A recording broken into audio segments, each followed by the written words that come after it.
Hey guys, this is Mannequin, and today I wanted to talk about buildups and transitions. But first, before that, I wanted to thank you guys for watching these videos, and thank you for all your support and subscribing and stuff like that. And if you haven't already, feel free to check out my other videos, and if they're what you've been looking for, then maybe you want to subscribe because I've got some more stuff coming, and I'm always adding to that. So anyway, without further ado, let me get into this video. So buildups and transitions.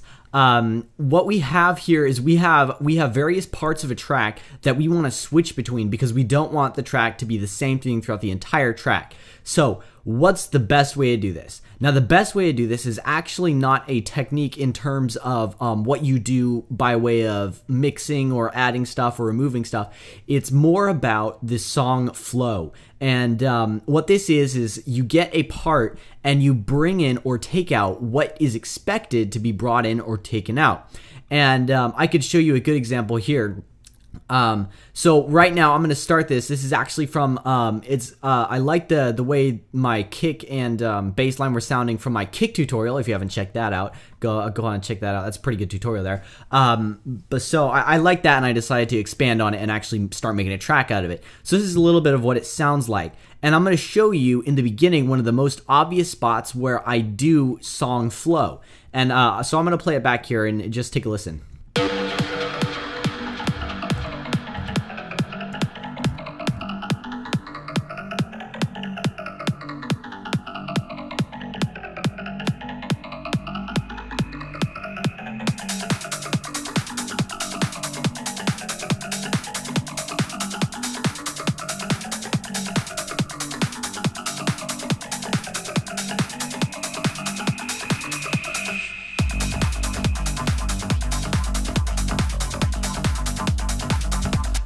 So actually in that segment that I just showed you, there were two main parts, but the first one I want to focus on is the hi-hats that came in. When this is a trance track, so I started out with a very simple progression here. I just got something that's like a thin bass line, and then I have a thin kick so that it's easy to mix into when DJs are using it. And then I also have just an impact here, so you get...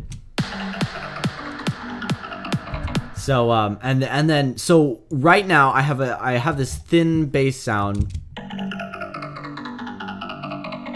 which is it's something pretty interesting I threw together. And then I got this kick, which is basically like my main kick without the sub. So what is expected to come in next? Right now there's no form of hi-hats or snares. If you listen. So the first thing you'd kind of expect to come in is hi-hats to fill it out. So that's what I did here. And really, if you listen, it doesn't sound like that amazing of a transition, but what I have is I have what's expected to come in, so it actually sounds fine.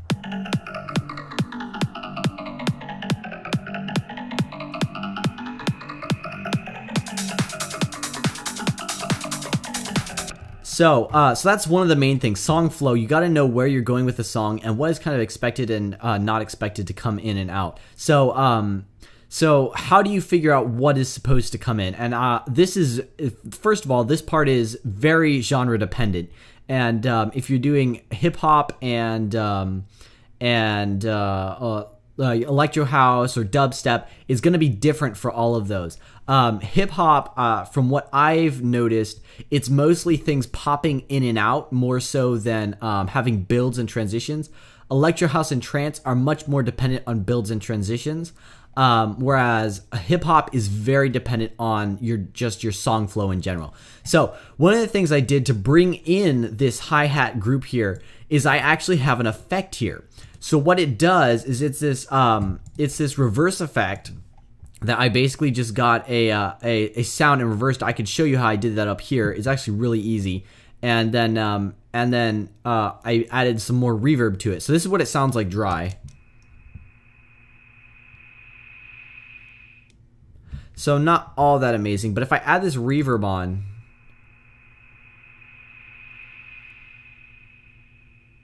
it kind of makes it sound more like a swell. So, and the way I have that is pretty much the peak of this swell is right where the hi-hats come in. So you don't really notice it at first when you're listening, but when you know it's there now, if you hear it, you'll notice how much of a difference it makes here.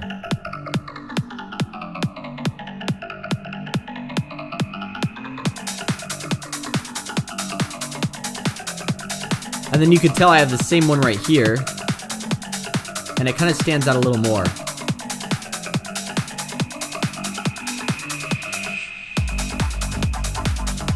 And that's partially because it's at a louder volume. So, so this tool I used here, where I have this this interesting effect, is actually really simple. I just recently made one right here. All you do is you get one note of a particular instrument, and then you drown it in reverb, and I mean really drown it in reverb. I'll show you here what I have with this one. I accidentally didn't have this muted when I first started the track, so you kind of already heard it. But this is what it sounds like without a lot of reverb. So it's just nice, some sort of bass element with delay. And then when I throw the reverb on, I get this. So it's got a lot of reverb, and this is actually a preset I designed, and I could see, I'll see here if I could somehow post this up for you guys to have. But essentially what I did was I did not use an IR sample. I used a synthesized IR. And then I just changed some stuff up here. So I used, you can see the various settings that I have here, and you can feel free to copy them. But the biggest thing here is the length is really long.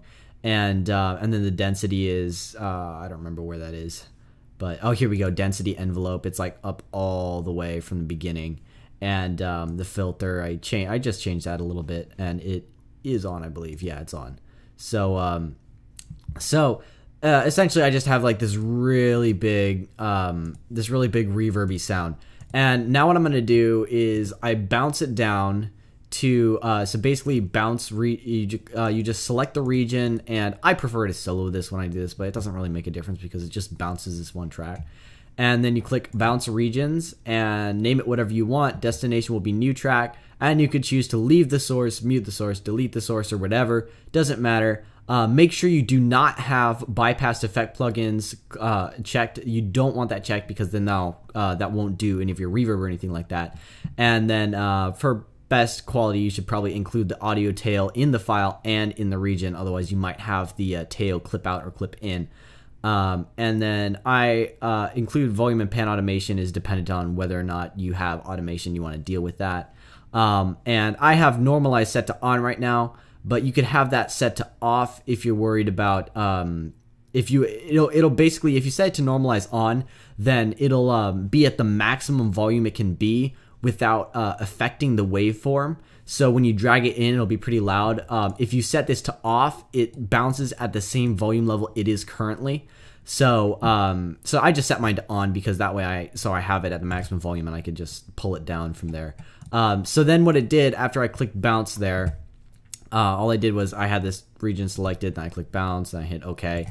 And then it basically, it popped up with another track, and I actually already moved that. I'm going to show you what I did since I already have this. First, I'll show you what it sounds like so you kind of know what the result is when I...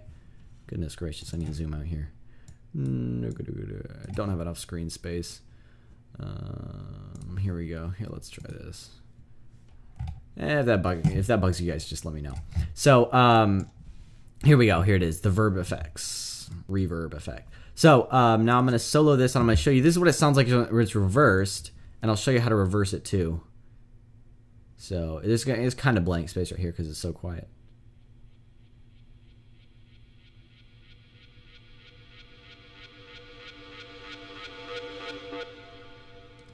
So right now I have a compressor and a space designer on it, so it's basically just reverb and compression here. The space designer does do one weird thing to it, and that is it's when it's building up like this, you'll notice that there's a little bounce sound at the end right where there's actually no audio. That is the reverb's fault. If I take that off, you could tell it's the reverb's fault, but quite frankly I don't care all that much because it kind of sounds good in the track. So how did I do this? Well, I had the audio track initially, and what you do is you double click this, and then you go on to, you might be on track. If you're on track, it'll look like this, but you want to switch to file, and then you'll get this waveform view of your file. Obviously, it'll be in the right direction because what you have is the original one. So it'll be, instead of having this end on this side, it'll have this end. It'll have it on this side. So, whoops. So what do you do from here? It's actually pretty simple. All you do is you hit functions and then reverse. And all it does is it just takes that and swaps it around. So I already had mine reversed, so I'm just going to leave it like that. But I'll just show you it again. You just go to functions and then click reverse. It's that simple. And then once you have that, you go from this original sound up here to this new sound that we've got, which is like this. That's pretty much the exact same thing, except the original one sounds like this. So that louder part there is something that I clipped out because I don't really like that. But anyway, all I did from here was I added some compression to kind of keep the volume a little bit more, a little louder and a little bit more consistent. So if you look at the graph, it's actually just, it's compressing as it's building. So it kind of, it helps flatten out the sound a little bit more. Because this is a background effect, I don't want it to be too punchy and all that. And then I just added a space designer so it has a tail at the end. And what you might want to do is if you get a click there, like I have, you'll want to add a fade out. It doesn't matter how long it is. I prefer to actually zoom in to the point to where I could see it moving, and then I decide where I want it. So I could put it right there, but I think I'll just throw it right there because what the heck. So that's how to make one of those reverse synth builds.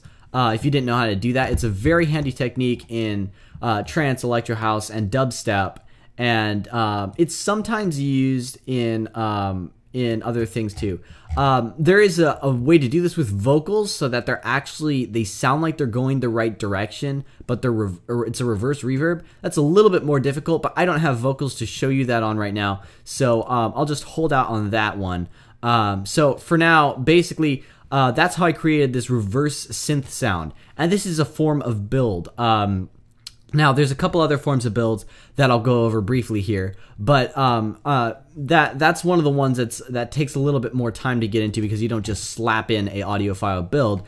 But at the same time, you notice all I had here was a synthesizer with a single note, and then so I could change this to any synth with any note, and then it just completely changes the style of my reverse synthesizer. So that's why that's a really handy technique when you're doing builds and transitions. So that's all I did here. So now the question is, I know how to do that, but my transitions still aren't sounding good. So like I said, the first thing you need to do is you need to listen to your respective genre of music and listen to how they do transitions, what instruments they bring in and out at what times, and kind of what you could expect. So I'll give you a little bit of a walkthrough with what I've done in this trance track. This is mostly applicable to trance, but you could take the same general concepts, and now you'll know what you're looking for when you listen to other tracks so you can learn your style. So I already said here I have thin stuff, and then I bring in the hats. And then from here, I'm going to change it. Instead of a thin bass line and a thin kick, it'll be heavy bass line and heavy kick. So that's pretty simple there. And then all I'm going to do here is add a pad in the background and then a snare.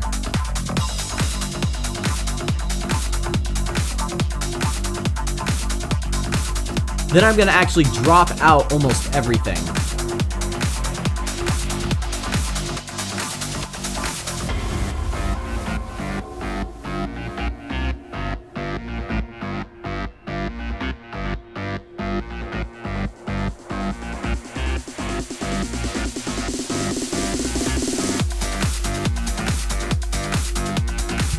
So what I did a lot of transitions here, and you could really tell. So the first thing I did, when you're doing a build and you want to do a stereotypical build, all you do is you add white noise.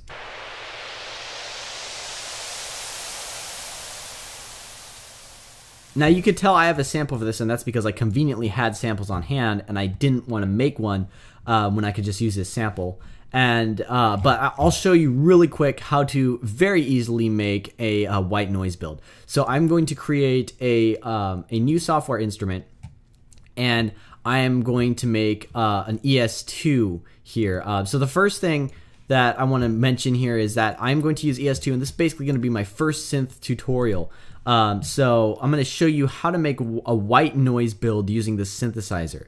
So first you want to go to tutorial settings and then click analog saw in it, which is basically the initialized preset that's got essentially nothing on it. So now if you listen here, we could hear what it sounds like and know what we're working to begin with, so we know how to start shaping the sound.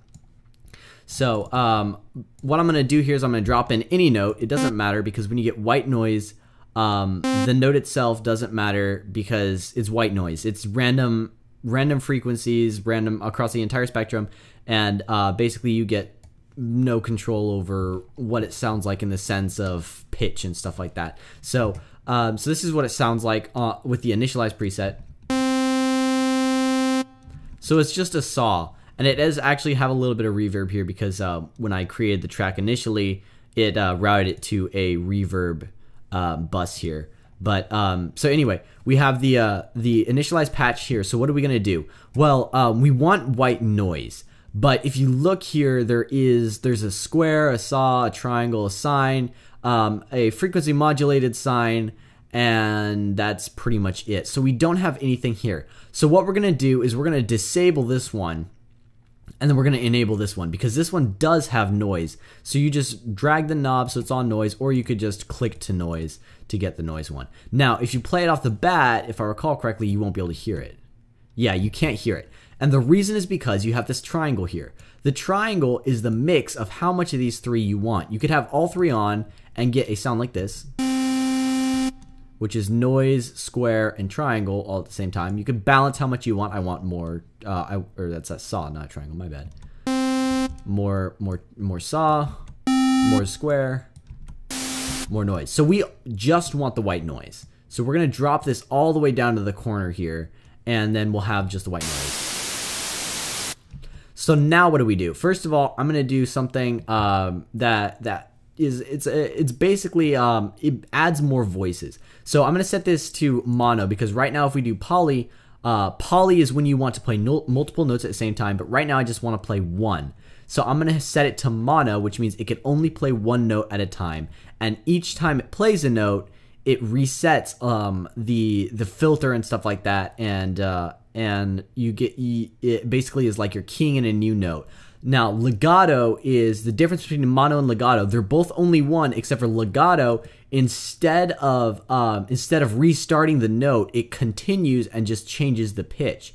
So if you have something that goes like mew, and then you change and you have it in mono, it'll go mew mew when you change notes. Legato, it'll go mew, and it won't change the how much it's dropping. It'll just change the note underneath the stuff that's processing it. So that's the difference here. I want to set it to mono just because. So voices here is a little bit different than with poly. Poly, when you set the number of voices, that's a max number of keys you can hit.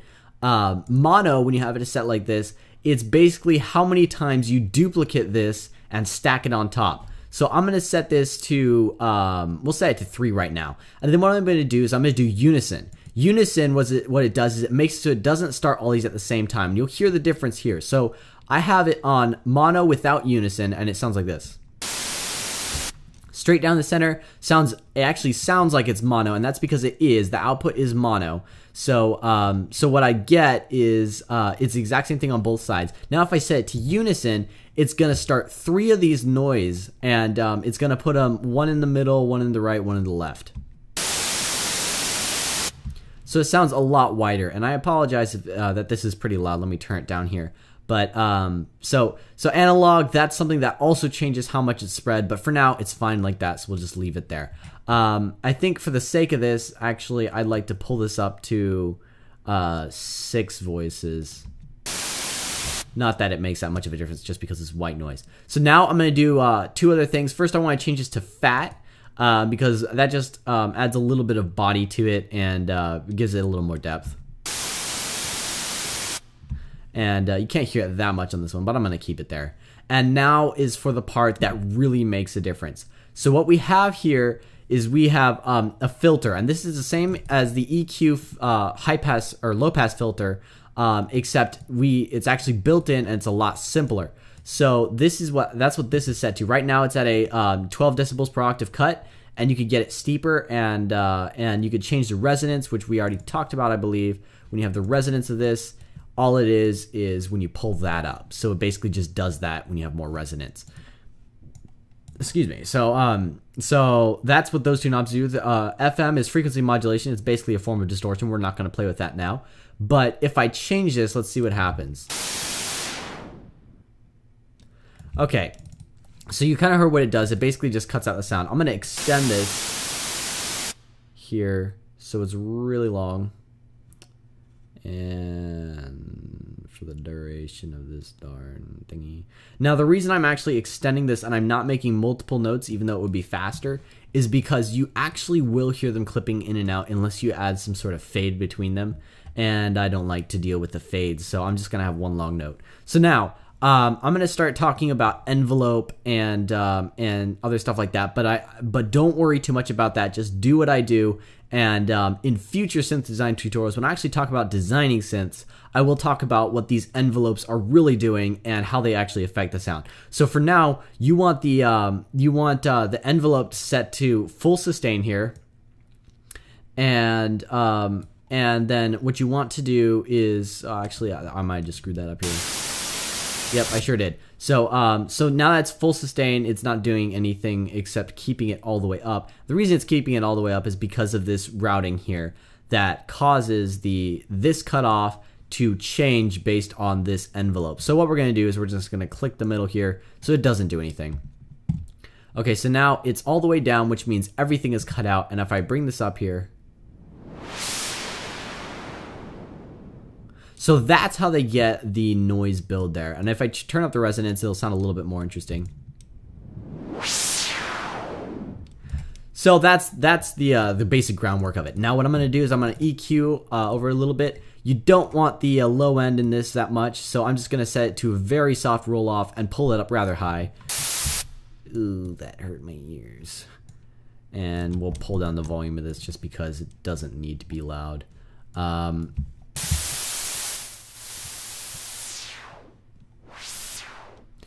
Okay, so that sounds pretty good. And so now what I'm going to do is I'm going to throw on some, we'll just throw on some stereo delay. We can leave that at default for now. And then we'll just route the reverb a little bit more. And so basically all I'm doing is I'm just kind of layering it with some effects. Now, what you could do here is you could get this chorus or slap a new chorus on or something like that. And it'll kind of make it softer. That may be what you're looking for. So just turn up the chorus here and then you'll hear it's a lot softer.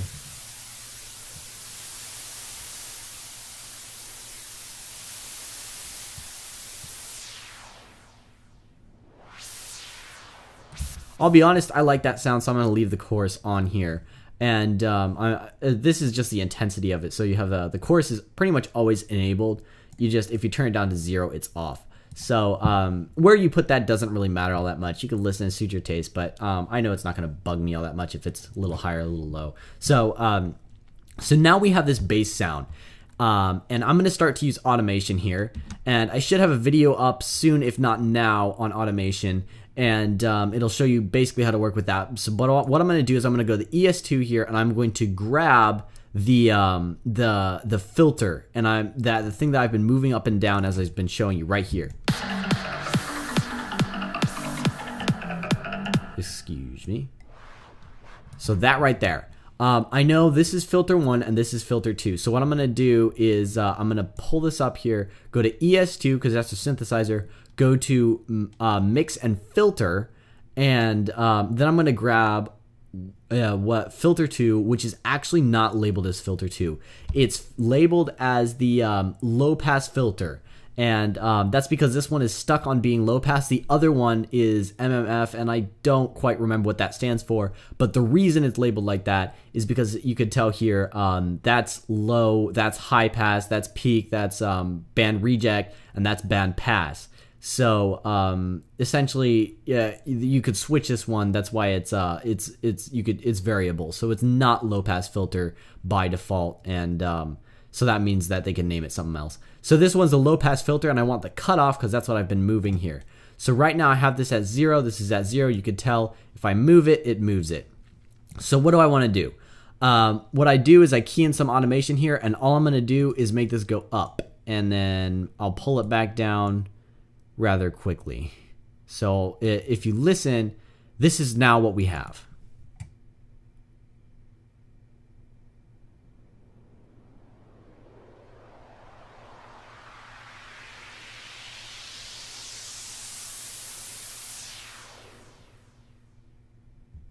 So really all we did was we just got it to generate noise at a constant sound, and that's why I did that one thing here and here, so that it just keeps on generating the sound as long as we have the note down. And then all we did was change the cutoff here. If you look, all the automation's doing is pulling that up. We added the chorus to make it a little softer, add the EQ to get rid of that low end that kind of sounds a little nasty.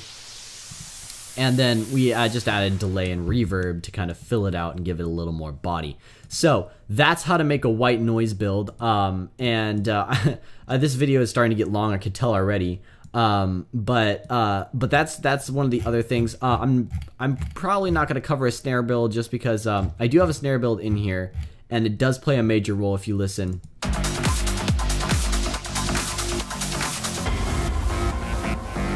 So you can tell that's pretty much just what we made there. So there's my snare build.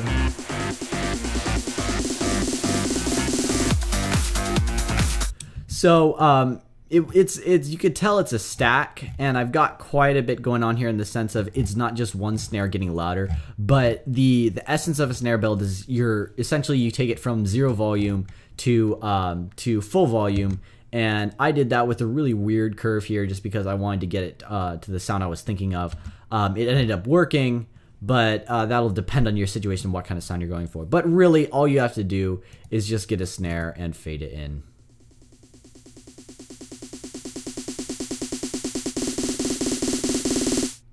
So this one does have some, these extra things are to give it that extra pattern at the end, but otherwise it'll just sound like.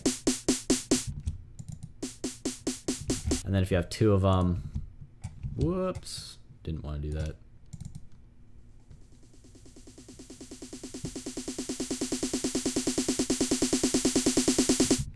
So that jump was because I started doing something funky here. But, so that's a snare build. Those are just various types of builds that you could do to kind of spice up your track. There's other ones, and particularly synth builds, where you have a synthesizer that actually is a build itself. Those are a lot more. They take a lot more time to design, but they're a lot more unique. So I'm not going to cover those that much because those are going to be something that you just kind of come up with or accidentally or on purpose, and then you decide to use it. So yep, I covered here the how to make a reverse synth build, how to make a white noise build. And then how to do a snare build in the sense of you just get a snare, repeat it a whole ton of times, and then you can make it go faster if you want, and then basically just fade the volume in. Now there's other types of snare builds that start like and then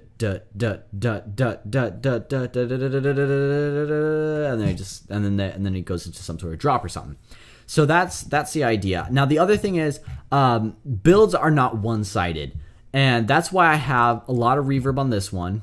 Even though I'm building up to something, I do need a little bit of a tail to bring it back down. And additionally, I have the white noise. You could tell right here from the waveform that it builds up and then it actually goes back down. Snares, you don't have to worry too much about those. If you just have a snare build and nothing after it, like no sort of effect or something to bring it back down, then it doesn't transition as well.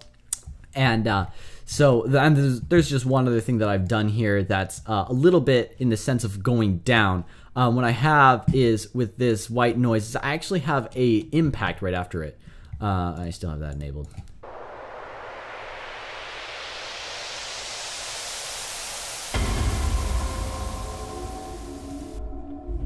So that's that impact, and it's actually really interesting impact, and it gives it a lot of flavor to the song. But all I did was I just threw the beat right at the first beat of the new part.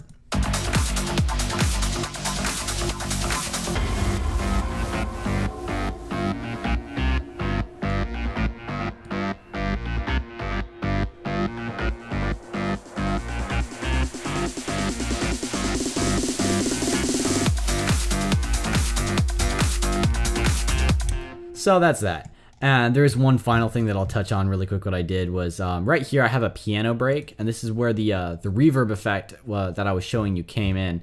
And I actually have something that I did right here. I just took a cymbal and I did exactly what I showed you guys. I reversed it, and then I just added a fade in and a fade out to kind of let it go in here. And this one obviously has a lot of reverb on it too, so you get that nice sound. But this is what this particular build sounds like. So I go out with an impact,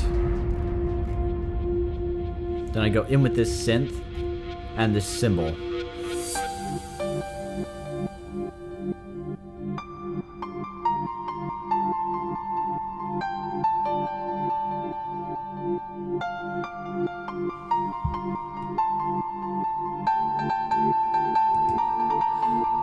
So this particular build here, I actually have a synth that just fades in.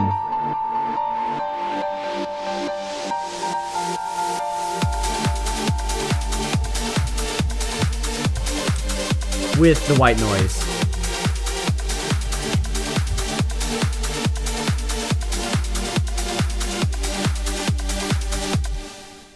So you hear I've got a lot of different transitions going on here, and that's essentially what fills out your track. So I'm going to show you just really quick here what happens when you take out all of these wonderful transition parts here and how it starts to sound. So obviously I lose the one in the beginning, so you don't get that hook of the impact.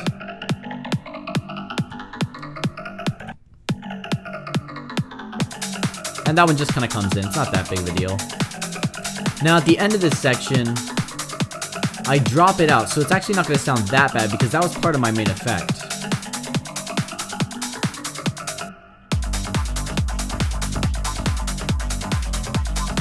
And then I go to the various parts.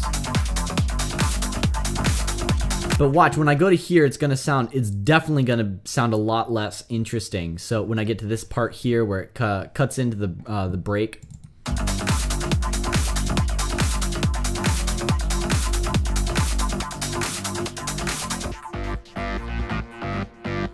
that just sounds plain terrible. When I had this up, this is what it sounded like.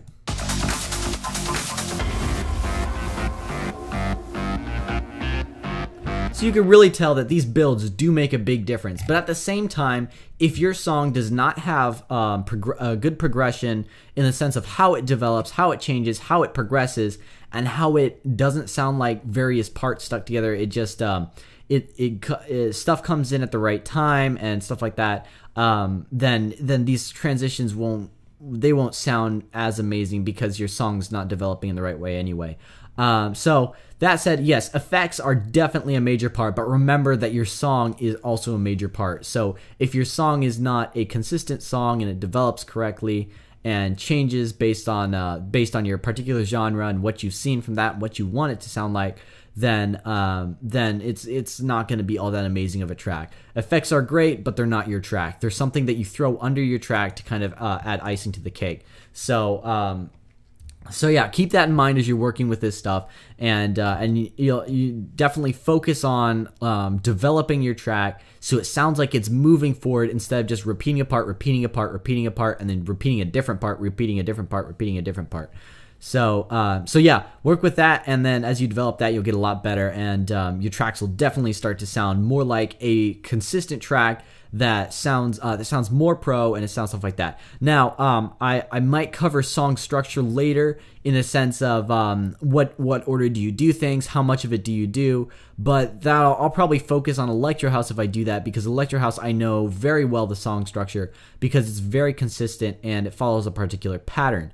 I can't do this for every genre just because you have to listen to quite a lot of that music before you start to get into and completely tell what's going on. I mean, for example, I know a little bit about hip hop, and it kind of sounds like hip hop starts with a vocal, and then you get a kick, and then you start to get a bass line in with some hi-hats, and then maybe later it brings a snare in, and then and I'm not entirely sure where it goes from there, and I'm not entirely sure how long each section is, just because I don't listen to much hip-hop. I've heard some though.